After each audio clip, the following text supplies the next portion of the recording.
Jimmie Johnson is now the first two-time winner in the chase, and he looks strong for an unprecedented fourth championship in a row. After 500 long miles at his home track, he is in victory lane on a day that was very tough on some of the other chasers. Jimmie Johnson was definitely doing some fist pumping after this big victory here at the track he calls home, and race number 4 of the 2009 Chase for the Sprint Cup is in the history books. Hello everybody and welcome to NASCAR Victory Lane on Speed. I'm John Roberts, he is Larry Mack, and he is driver Kenna Wallace. And guys, we saw about the most eventful last 20 laps of this racetrack, but it looked like Jimmie Johnson was just not going to be denied. Yeah, I mean, we only had 5 cautions in the first 230 laps. And then I think someone came in the driver's ear and said, hey, there's only 15 laps to go because we had 3 cautions and a red flag in the last 15 laps.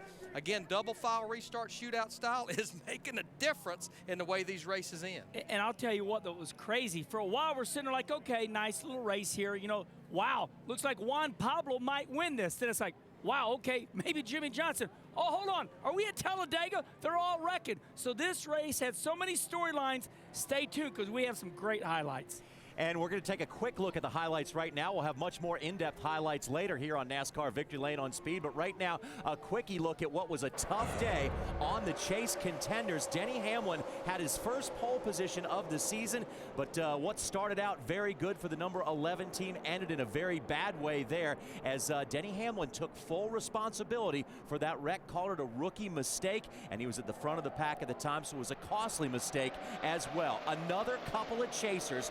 We see Kurt Busch and, that is Casey Kane and Greg Biffle going for a spin through the infield. And now it looks like any hopes that we're alive for Casey Kane and the 9 team for a championship is gone. Here is the big one. This wreck involved all 4 Richard Petty Motorsports cars, along with about 3 or 4 others as well, including Dale Earnhardt Jr. had a good run going, but it ended there. As the restarts after the red flag, the last one of the day had 2 Hendrick teammates, actually 3 up above in the top 3. Mark Martin, Jimmie Johnson, and Jeff Gordon were up there doing battle with Juan Pablo Montoya, and Jimmie Johnson simply took off and never looked back. But on the final lap, it was Jeff Gordon who stole a position back from Juan Pablo Montoya after losing it, but Jimmie Johnson comes around and takes his 4th win at this track, his 5th win of the season, and he calls this home territory. And we're also going to talk a lot about what Tony Stewart did today. What he did was nothing short of miraculous, as he keeps his chase hopes alive. But there you see a good battle between the 42 of Juan Pablo Montoya, 24 of Jeff Gordon. He would get that position away and makes it a 1-2 finish for Hendrick Motorsports. And one more teammate, Mark Martin, was in the top 5 as well, as they took 3 of the top 5 positions. The top 5 in race finishers today were chasers, and led by the number 48 crew. They had a lot of celebrating to do. And look at Jimmie Johnson. Is he excited? Well, I'd say he is. Let's take a look now at the points. And, you know, some guys in the caution area, some guys in the red, but look at Jimmie Johnson as he moves up 1 position into the points lead. And Larry Mack, Mark Martin, moved 1 position down. Yeah, you know, Mark, he just wasn't quite strong enough to get up there and compete with that 48 car and that 24 car, that 42 car. At one time, I thought he was going to be able to finish 3rd, but that 42 car was strong all day long. Kenna Wallace, he was not to be denied. Little home cooking. Well, I think our producer, Mark Smith, has this right. When you look at 7th spot, Greg Biffle, now we're talking almost one full race back. So this is the point of the year where we start saying, okay, predict who's out, who's in. And the reason we have the 9 car and the 83 car back there in 11th and 12th in red, again, we still got a lot of racing to go. We have 6 races, but those 2 teams are right at 2 full races behind, and I just don't see them climbing that mountain. But like Kenny Wallace continues to point out, we have 12 drivers in the chase, but only 10 get to go on that stage in Las Vegas here in about 2 months. So those are the 2 guys that may have to sit out at table 64. And I'm glad you reminded me of when you said Las Vegas, I was like, what? No Waldorf Astoria. So yes, it is at Las Vegas this year, and I think 300 of you fans are going to be invited. So top 10 at Vegas. Yeah, that's going to be pretty cool. And you know, it's mathematically possible that any of these drivers win the championship. Realistically, well, that might be a total other question. When we come back, race winner Jimmie Johnson comes by to visit with us.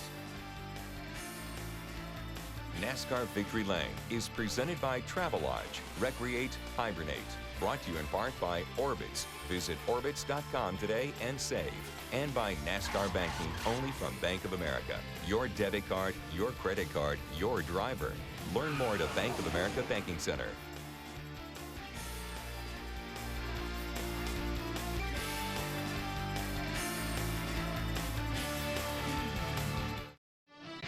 Congratulations to Jimmy Johnson from NASCAR Banking, only from Bank of America, as he gets his 4th career victory here at the track he calls home. A lot of champagne being sprayed around, and you know, Jimmy, looks like you're sparing Chad Knaus there. You should have just nailed him right with the champagne. I was looking for the new guy. We have a new retired changer this week, so I was trying to save some for him and hit him with it. Hey, Jimmy, we're not saying that you're ever calm when you get out of a race car after winning, but it seemed like this time there was just a little bit more oomph in the fist pump when you get to have a week like you had this week and then come here and win at your home track. They're all special, and what's wild is you go and make your victory lap and you start soaking it in. So you show up to victory lane, and I'm usually a little more calm, but I did some cool burnouts. I did some stuff on the backstretch, having fun sliding the car around, and what a week. I mean, Rick was just talking to me about it at victory lane, that, yeah, there's some of those cool slides I was doing. But we were talking about how much of an opportunity that I've had, you know, out here this week with the money we raised for the foundation, a great tournament that we had, and then to come up here and have the foundation on the side of the car and win the race. I mean, what a week. This is really, and we've had 3 of these now with this foundation car, and I can't thank Lowe's enough for being an awesome sponsor, a great partner, and allowing us to run the foundation signage on the car. You know, Jimmy, when NASCAR announced the 2009 schedule about a year ago, I heard some laughing. And I think it was coming from the 48 group, because it was announced, not that you have a bad record at Atlanta, but it was announced that Atlanta and California were swapping dates, and this race would be in the Chase, a place where you've had so much success. You may have heard something out of me. I was really happy to hear that. Atlanta, we've been able to salvage a good finish at the end of the race on strategy, but we haven't raced there like we need to since we've gone to the COT. So I was very happy to see that. Still a little disappointed in 9th last week, even though it was a top 10. We led a bunch of the race early and ran up front. I hope that opportunity doesn't, you know, that missed opportunity doesn't hurt us. But I guess we're in the points lead, and things are going well right now. Jimmy, I'm amazed how fast you've been in these 4 races. But your worst finish was 9th last week, and still you only have a 58-point lead over the 3rd place Juan Pablo. Do you feel like it's going to be this way all the way down the stretch? Man, as the races go by, and that's all I see is the 5, the 42, the 11, and I know the 11 had trouble today, but 24, that first 10 cars, it's all Chase guys, or they're in there somewhere. So it's really going to be a fight. I think that Talladega is probably the race where it could really change things. Hopefully we all get through there and we can all race and there's no wreck and we race for the points and don't have any big issues. But I think it's going to be a dogfight down to the end. You know, Jimmy, most races we've been to since we've had the double file restart and the leader's choice, there seemed to become a clear-cut favorite where the leader wanted to restart. But it seemed like I started seeing a lot of debating today, depending on who was up there leading. So true. I think that the majority of the start depended on what the guys did in the second row. If they didn't get a good start and couldn't push you, the guys next to you would surge by and clear you going into 1. So I had some great restarts where I got past. I had a terrible restart where somebody hit me from behind and pushed me up past everyone. So it was really tough to get it right. Jimmy, congratulations. Thanks for your time tonight. I appreciate it, Thank man. you, what guys. a great hometown win for you guys, and perfect timing in the chase. Such a good You're time. going to have to start interviewing us. We're Yes. running out of Yeah, we're running out of stuff to ask you. Yes. Do you want to ask us anything? I'll have to think about that. I'm sure you'll be back. Probably stuff you can't do on camera. But anyway, Yeah. congratulations to Hey, Jimmy thank you very Johnson, the much. whole number 48 team. That's their 4th victory here at the California Speedway. And Jimmy Johnson in the chase, 54 races, 16 wins, 29 top 5s, and laps led 2,669. Every number up there is a leader among active drivers in the chase. We'll be back with more Victory Lane in a moment.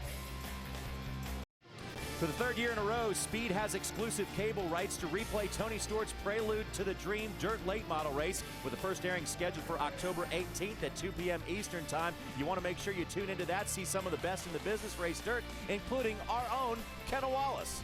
we'll get some definite airtime out of those replays. Welcome back once again, everyone, to NASCAR Victory Lane on Speed, now with crew chief Chad Knaus. And Chad, this is such a team sport, and we often talk about these chasers, not by necessarily driver, but by the 48 team. Sure. And we saw that on the last pit stop you guys had today. A lot of high fives, a lot of smiles, and a lot of hugs after that stop. You know, we've gone through a transitional phase this year. We've had unfortunately, Jeremy West hurt his back, so he's been out, and we've been trying to find that person to come into the mix. And we started a new player this week. John Lucas came on board and did a fantastic job. It took, you know, a couple of stops for him to find his groove and get going with the guys, and we had a couple slow stops, and they weren't his fault. You know, so he really did a good job, and that last pit stop was spot on, and man, it worked out for us. I was really happy.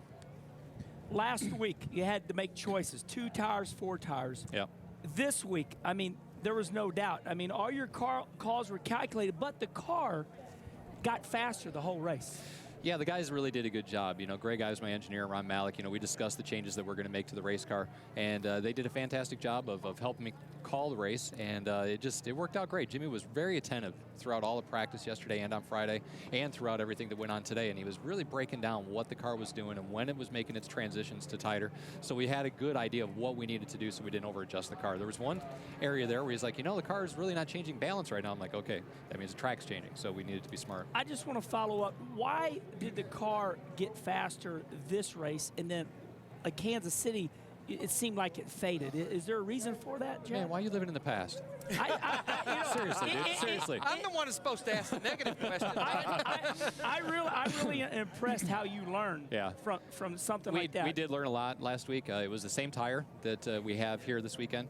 Completely different racetrack, obviously, you know, much longer and wider turns, but we learned a lesson last week that I think that we won't soon forget, and you know, that we'll just keep that one to ourselves. So I brought that out of you, did I? By living in the Let him go there first. Now I've learned something. You know, Chad, I'm glad to see that since the 9 years that I've stepped off the box, that things have not changed. As I always say, it's always something. You've got your pit stops going good, and now all of a sudden with 50 laps to go, you got somebody with an open radio that's down in your pits. It's just always something. I mean, I was like, you've got to be kidding me. I'm sitting here trying to talk with Greg and Jimmy about what we're going to do to the car, and all you hear is squelch noise, like if you have a CB radio, and I'm like, my goodness, you've got to be kidding me. So I made everybody that wasn't part of the pit crew take their radios off, and it still didn't quite fix the problem, but it made it better. I think there was some outside interference, unfortunately. Hey, Chad, you guys have been in this chase before. It seems like there's always one Hendrick Motorsports team up there with you guys battling for the championship. Well, what is that situation like, having somebody within the organization battling for a championship? I love it. I mean, I absolutely love it. You know, we feed off of that. Obviously, Alan Gustafson is a fantastic crew chief. He's got a remarkable driver with Mark Martin, and Steve Letard is, you know, one of my best friends. And, you know, so is Jeff. You know, so I really enjoy racing with those guys. I feel like that more than any other competitor out there pulls more out of me, because if they're beating us, that means that I need to step up my game, and my team needs to step up their game, because if we're getting beat by our own equipment, that's our fault. So I think racing with these guys for the championship really brings out the best in all of us.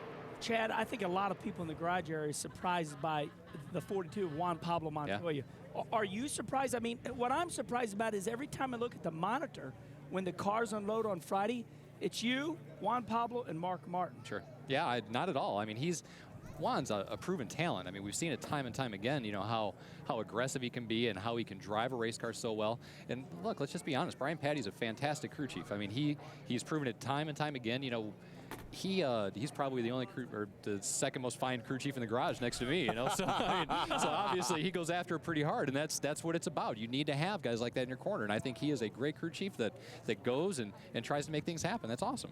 You know, I know we still have 6 races to go, Chad, but I think the answer is you go out and do what you did today. Win the race, try to lead the most laps, because poor Montoya finished 3rd today and lost 7 points to the lead. So, but I think now you start to see who the real players are going to be, it looks like. I have no idea. Obviously, I came straight off the pit box over here, so I don't even know what the point spread is right now. I'm assuming we have the lead? Yes, you do. In the 24 moved up to 5th, and he's 105 points behind. It looks like maybe by 12. By 12. I think that 100-point mark right now, it's not unachievable to get to that and beat that, you know, with 6 races to go. Not by any stretch.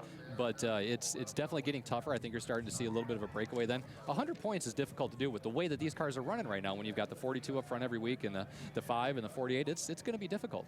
Chad, congratulations on another great great hang on. Wait, we got Let me see that hat. Let me see that hat. Oh, that's a good hat, This man. is a nice hat here. I wore that for you Look at this, morning. man. Now That's you Team right Denny. there. That is nice, man. styling. I like that a lot. It's you. Make sure you get this. Hey, make sure you get this to tape. That's going to come back to haunt him on many speed shows throughout the rest of this chase and maybe even next year as well. Congratulations once again to the 48 team. When we come back, the highlights.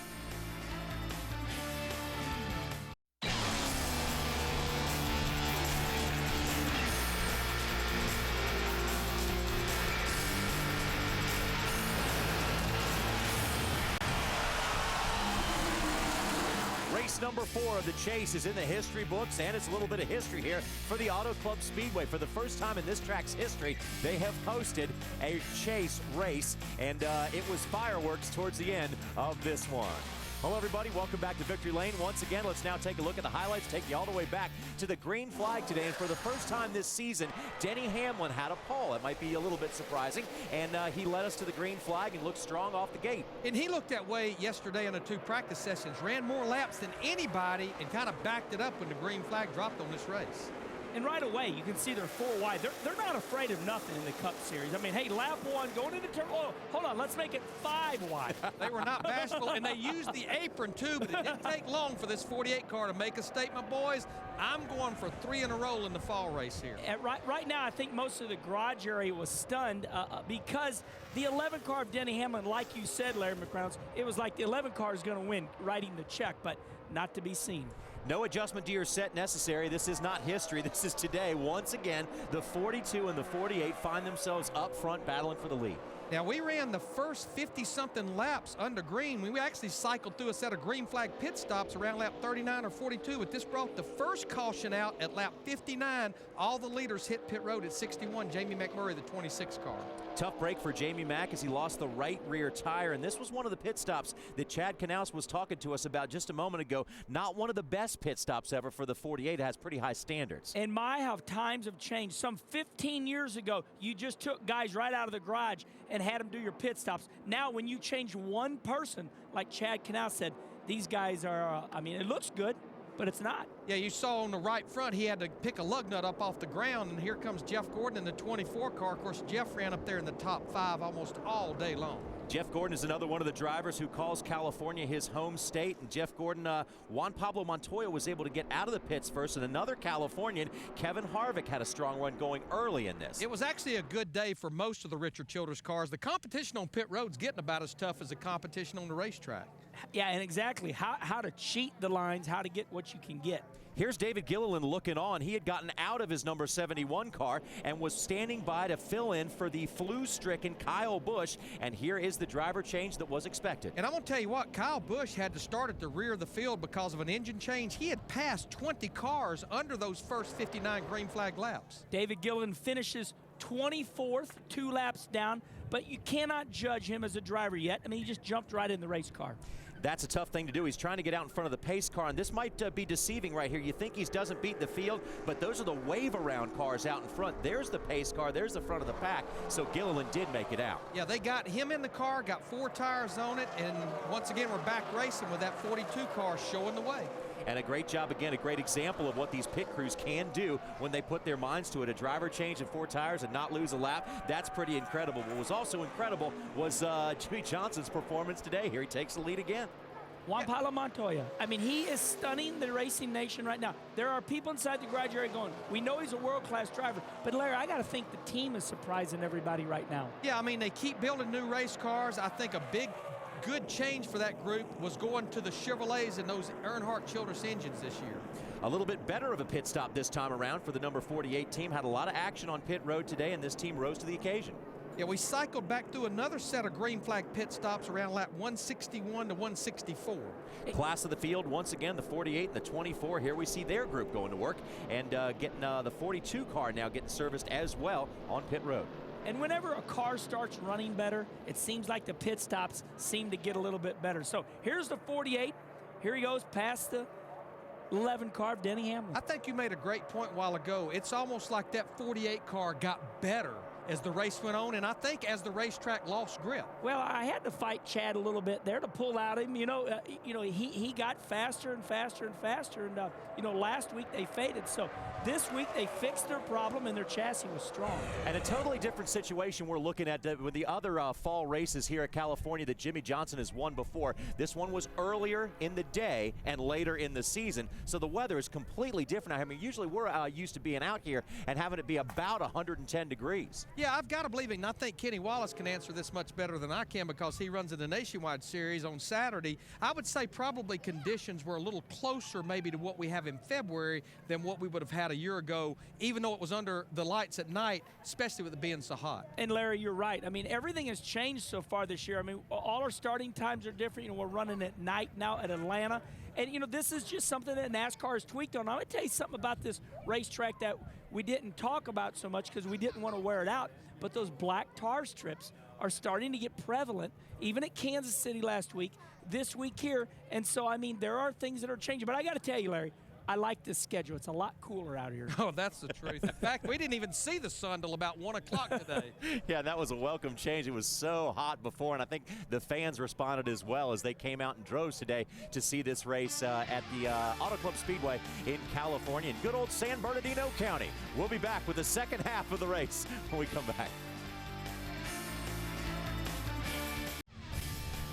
4 down, 6 more to go in the chase for the 2009 Sprint Cup Championship. And for the first time ever, we're sitting here at the Auto Club Speedway talking about one of those chase races. When we left, we saw some very strong cars up front. 2 of those cars being the 24 of Jeff Gordon, a California native, and Jimmy Johnson, the guy who has dominated this second California race for the past couple of years. And there we go. We say him, we see him. And, of course, 45 wins ago, it all started right here in the spring of 2002 when he got the very first of those 45 wins as a rookie. Calls El Cajon, California home and has a big week, as he told us earlier in the program.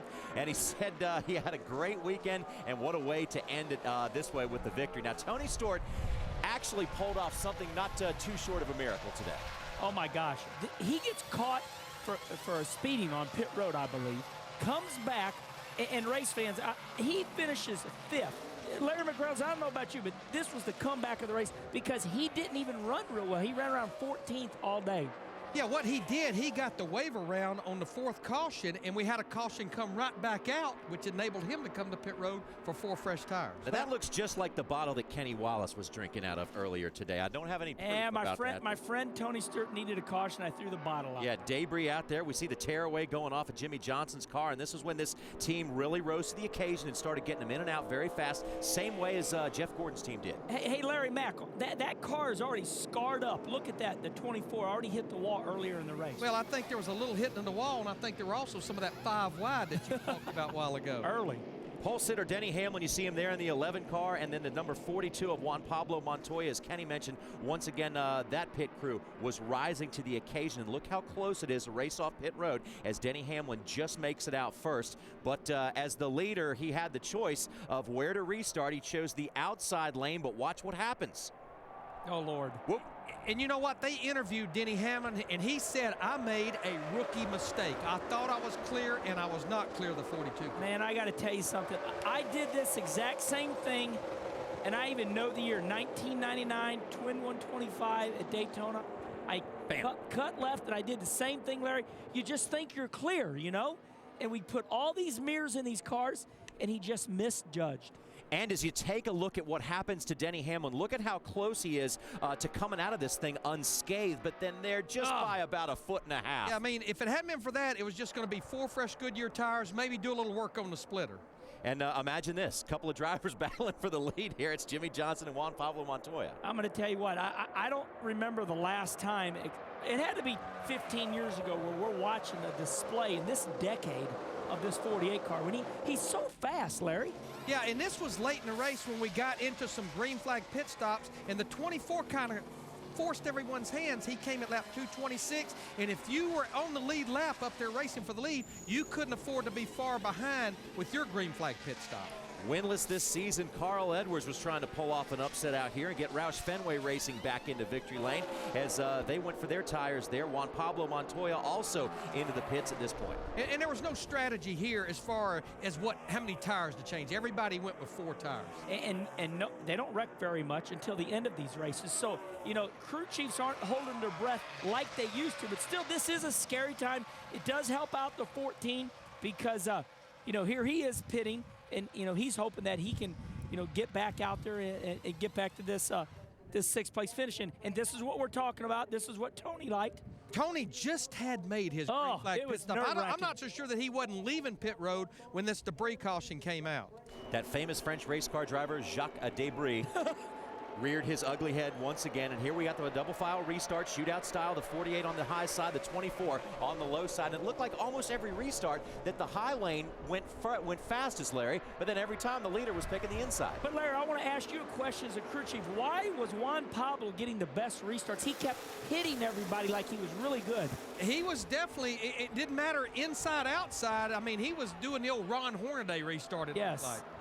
All right, couple of chasers coming up here, the 16 and the 9. Casey Kane and Greg Biffle do a little landscaping in the infield. The number 2 of Kurt Busch got sideways and was going to lose it and ran into the red car and then took out the, there he goes. The 2, the blue deuce gets into the 9, the 9 gets into the 16th. Does that make sense? And all you can say is that was just one of those racing deals. And you can also say that of the guys we have seen trouble from today, the 11, the 9, the 16, and the 2, they were all chasers at that time. Now, Jeff Gordon is out front, but look who he's got chasing him down. Yeah, he's got all of his Hendrick teammates and that 42 car of Montoya. Now here's a bad break. If it weren't for bad luck, the 88 would have no luck at all. Dale Earnhardt Jr. was putting together a potential of a top 10 finish. They were this group was running about from 10th back on to 15th, 16th at the time. All 4 Richard Petty Motorsports cars were involved in this wreck. And then 2 of our chase cars were involved in this as well. Brian Vickers in the 83 car, who had actually broken a right rear shot mount earlier in the race, and Casey Kane was involved in this wreck as well. Elliott Sadler at the time was running in the 12th position, so that's a tough break for him. He was looking at potentially a good finish to that. Jeff Burton, Casey Kane, and here comes our red flag as they heard a little bit of rumbling down in the pit lane. Everybody was saying, come on, let's get this thing going. But NASCAR was making extra sure that they didn't have something on the racetrack that would affect the outcome for a chaser. Yeah, we were only going to have 3 laps of racing. Had they have just let the cars run around under caution, all we would have had was a green right checker. So here comes Jimmy Johnson on that restart, trying to get by teammate Jeff Gordon and pulling teammate Mark Martin with him. And Juan Pablo Montoya, of course, is in the mix as well. And I picked Mark Martin to win this race. This restart cost Mark 3rd spot. Now look here, the 14's got fresh tires on. I'm thinking, come on, Mark. You know, I love them both, but I was wanting the 5 to win because I picked him, and Mark clears him. But look, Tony Stewart, a champion driver, could have ran into Mark Martin's left rear, and he backed out a little bit. Looking at the big picture right there. And here's a big picture move for Jeff Gordon as he takes the 2nd spot away from Juan Pablo Montoya. That was huge because we've seen these championships won by less than 10 points, and that was a big position move for Jeff Gordon. But here comes Jimmy Johnson for the 4th time in his career. He wins at his hometown racetrack, the Auto Club Speedway. High fives all around for the 48. A lot of fist pumping going on as Jimmy Johnson now has 2 wins in the chase. Out of the 4 races so far, he's the only multi-winner. And if you look right there, the top 6 are all chase drivers, and then we have Kurt Busch. We have 3 non-chasers in the top 10. But what I'm seeing with these guys, they know just a solid finish will not get the job done. You better be up there leading the race, possibly trying to win the race if you want to win this championship. Great job by David Reagan to finish in the top 10. We saw 2 Richard Childress racing cars up there as well. Ryan Newman, another chaser, back in the 15th spot, 20th for chaser Greg Biffle. But then you go all the way back, and gotta say once again, P25 was not where Dale Jr. spent most of the day. It was more like position number 7. Now you see David Gilliland right there, 24th. Actually, Kyle Busch will get credit for that finishing position because he's the one that took the green flag in that 18 car. Check this out. Reed Sorensen, 31st, Elliott Sadler, A.J. Allmendinger, Casey Kane. This is a phenomenal situation. This is all Richard Petty Motorsports. Every one of their cars, 4 cars, and all of them got knocked out in the accident. You saw Denny Hamlin's final finishing position. There's David Gilliland again. Yeah. He gets around, Yeah, man. that's the car he started to race in. That's where he'll get credit for a finish.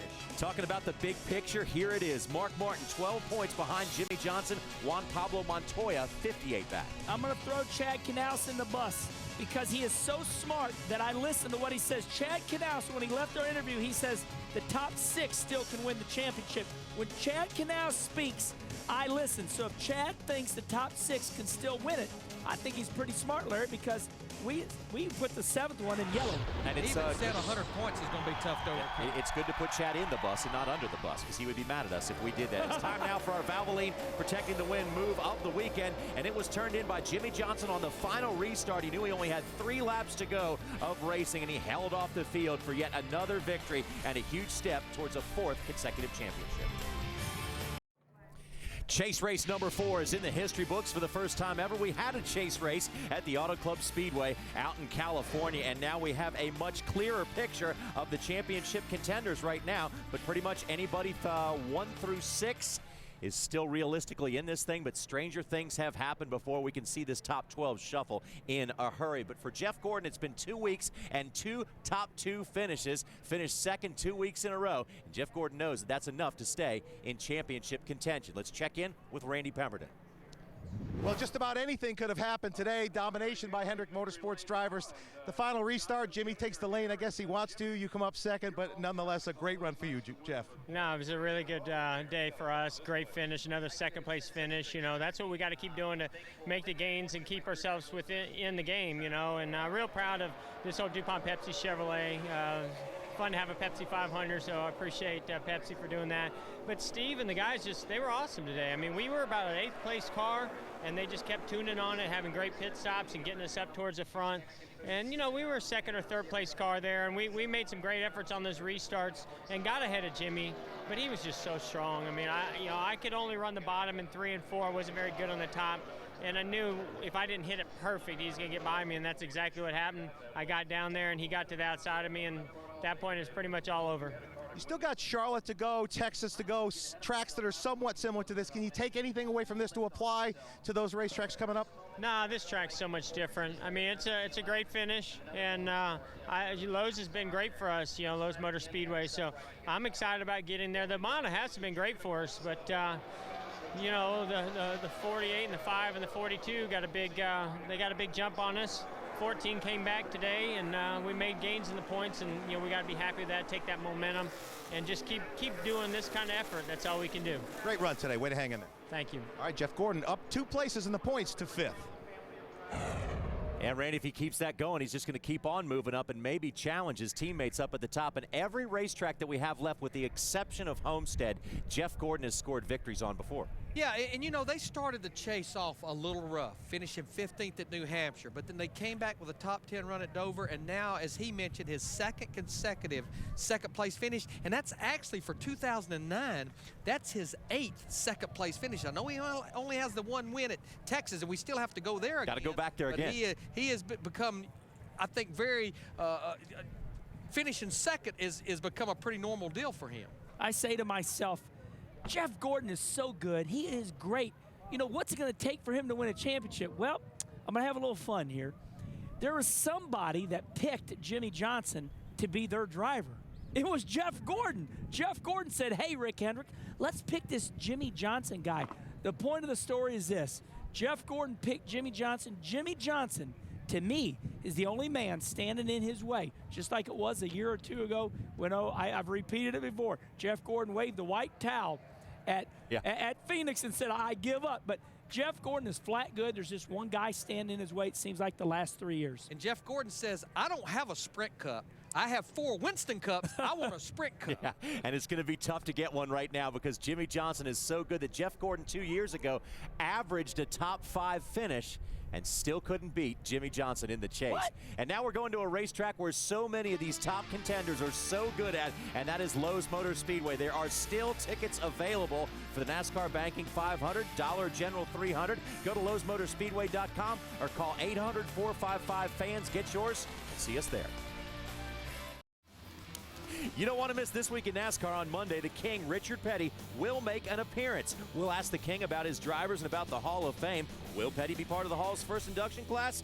Pretty much bet on that This Week in NASCAR with Richard Petty Monday at 8 p.m. Eastern on Speed. Now, if at the beginning of this year I would have told you that Juan Pablo Montoya would be the only driver with 4 top 5 finishes in the first 4 races of the Chase, you probably would have said, well, they're crazy, because you know we're crazy anyway, but we're not crazy if we would have said that, because Juan Pablo is the only guy in the top 5 for every race so far in the Chase. Let's go to Randy Pemberton.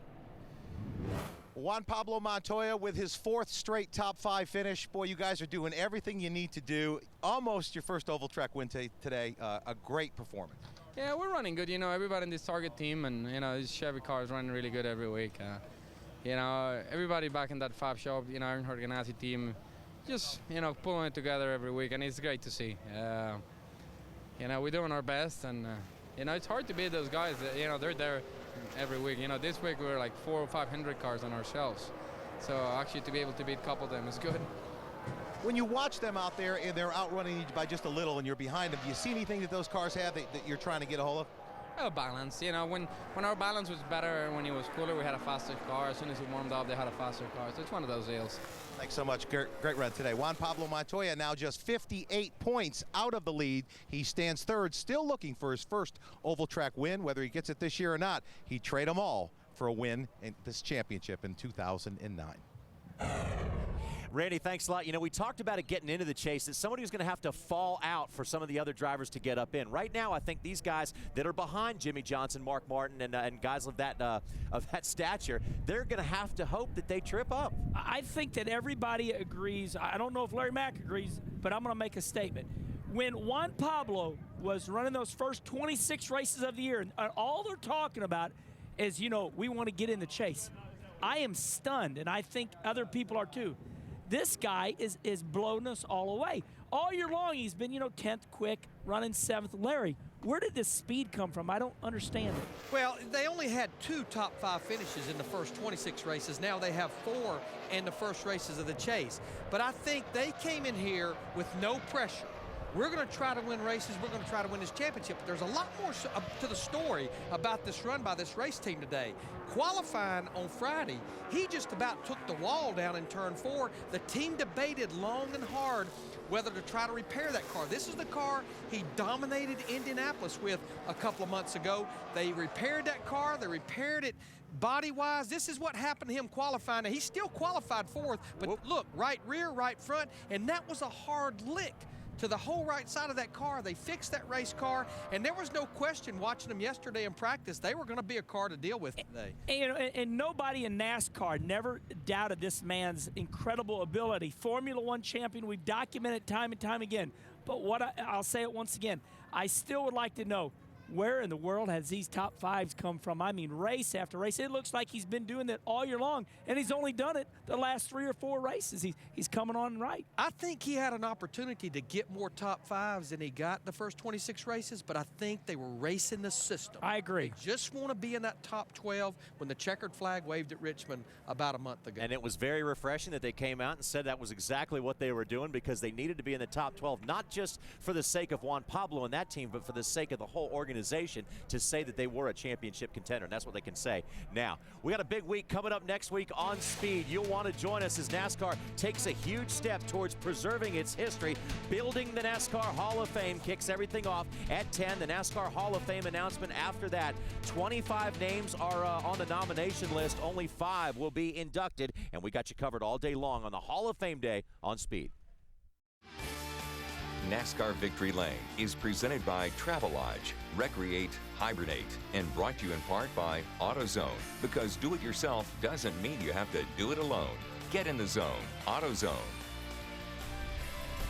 Next weekend on Speed, NASCAR's Chase Contenders take on one of the series' toughest tracks, Charlotte. Be there from the garage to Victory Lane, because nobody covers the action like Speed. Live coverage from Lowe's Motor Speedway begins Thursday at 3 Eastern with NASCAR Sprint Cup practice. NASCAR on Speed. Be there, Barry. And Tony Stewart did something that was nothing short of phenomenal today as he got caught speeding on pit road, had to make the pass-through penalty, and went way to the back of the field. But they played their cards right and came up with a phenomenal 5th place finish. Let's go back one more time to Randy Pemberton. Well, Tony Stewart, the definition of intestinal fortitude today. You come back from a pit road speeding violation to get yourself up in the top 5, 84 out of the lead. You're still in the hunt for the chase. Yeah, I got a lot of racing left, so you know, we're really proud of you know, Darian Grubb and all the guys in the Office Depot Old Spice team, and just, you know, we weren't quite as good as we wanted to be today, but you know, it shows there's no quit in this team at all. I mean, we just keep digging, and you know, we got our car good at the end of the day. We just lost so much track position. We had to fight to get it all back. Despite that, you came through some adversity, but this could have been a race you could have ended up in the garage area, so I know you got to take a little solace in that. Yeah, I mean, it's, you know, a lot of guys that had solid days, you know, toward the end got hurt, so or got their cars hurt, so you know, we'll take a top 5 out here. Congratulations on another great run. Thank you. Tony Stewart. Yeah, another great run for Tony Stewart. You know, he was the guy that led the points coming into this thing and had a lot of 3 wins before the chase. Now he's got 1 more. He's we still have a lot to see from Stewart. Yeah, and I mean, they're sitting there 4th in the points, 84 points back. But I think they have used all of their mulligans. They had the mistake at New Hampshire with the rear hubcap and ended up taking a top 5 car and finishing outside the top 10. They dodged a huge bullet today because it's almost like the perfect world fell in place after that pit road speeding penalty, and that was under a green flag stop. Of course, this was at Kansas last week where he did take the checker flags and get the first win in the chase, but you can't have mistakes, whether it's mechanical mistakes or mistakes of speeding, and I think stay in the thick of this championship hunt. And I think also we've seen that you got to win races if you're going to stay up there, because if Jimmy Johnson and other guys are winning races, if you don't win, you're not going to keep up with them. You know, I'm a race car driver. He's a crew chief, and I'm trying to figure out how can I come up with a different viewpoint, but Larry, you said it perfect. He took a mulligan today, and timing is everything in this sport. Let me tell you why. He's sitting there running 5th or 6th. That colossal wreck happened 2 spots behind him. So if he would have been back there, he might have rammed into Dale Jr. or something like that. So an incredible timing, a plastic bottle on the back stretch. The caution comes out. Boom, there he is running 5th. He could have been in that big wreck. So timing. Now, as we look ahead to Lowe's Motor Speedway next week, we want to remind you that so many of the chasers run so well at that racetrack, especially Jimmy Johnson. So if you don't have your ticket yet, you better get one and go out and join us at Lowe's, because we're going to see some of the best in the business do well at one of their best tracks. Oh, yeah, she's the only race in the chase on Saturday night under the lights, and you're right. You almost can't name any of those chase drivers that run bad at Lowe's Motor Speedway. And the key is to knock Jimmy Johnson off his throne, and I don't think anybody's going to do it because they say that's Jimmy Johnson's house. Lowe's Motor Speedway, hello.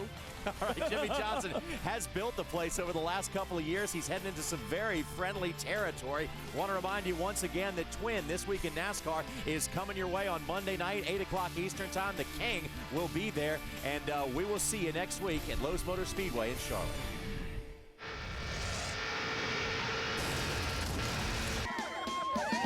500 miles today will test man and machine. It's race day in California, and the chase is on.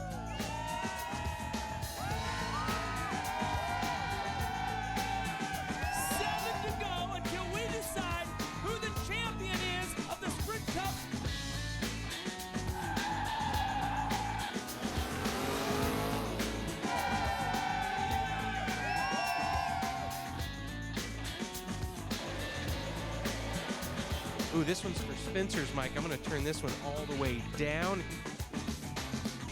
I like paint. Real men wear pink.